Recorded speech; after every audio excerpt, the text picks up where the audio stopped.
A major shipwreck discovery announced today. A Civil War-era ship at the bottom of Lake Superior. The Great Lakes Shipwreck Historical Society found the barkentine Nucleus, 40 miles northwest of Vermilion Point, in 600 feet of water.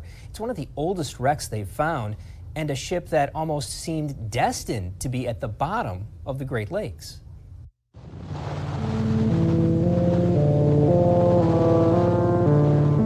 There were some things that maybe some of the more superstitious sailors probably wouldn't have felt good about sailing on that ship. The Nucleus, a ship that earned a reputation as the bad luck barkentine. Within 6 years of being constructed, it rammed another ship and sank it. And then in the intervening years between 1848 and 1869, it went aground at least 2 times, maybe 3 times, and sank at least twice before each time being brought up, pumped out, and put back into service. Back to work and sailing with a load of iron ore on September 14th, 1869, the Nucleus was caught in a storm and taking on water. This thing is going to sink.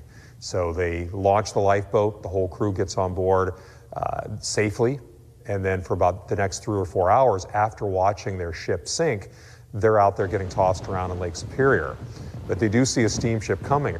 But the steamship would ignore unwritten maritime code and pass them by before a schooner finally picked up the crew. It takes them back to Sault Ste. Marie and safely, gets the crew on dry land at that point. More than 150 years later, in the summer of 2021, the Great Lakes Shipwreck Historical Society used side-scan sonar to find the ill-fated ship. It was broke up on the bottom, so you knew it was carrying iron ore, right? and because it was broke up on the bottom, and we guessed it was the Nucleus. Luckily, the architecture of the vessel itself definitely helped us to identify it, what we could see, and it was at the right place, too. Using their remotely operated vehicle, a clear picture of the Nucleus emerged. We sent the ROV down, and sure enough, we come up right near the stern, and we looked at it, and you could see the rudder post standing, and it looked really, really old. The port side is almost buried in the bottom, but it stood up about 2 feet off the bottom, the rail did.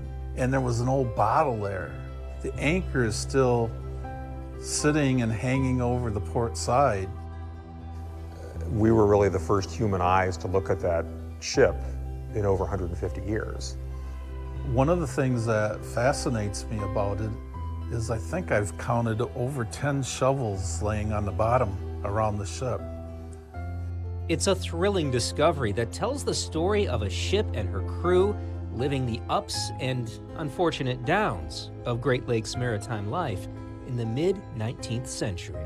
We can bring that story now to the public and through programming, publications, exhibits, and tell that story of that ship, which honestly most people have never heard of before or have long since forgotten.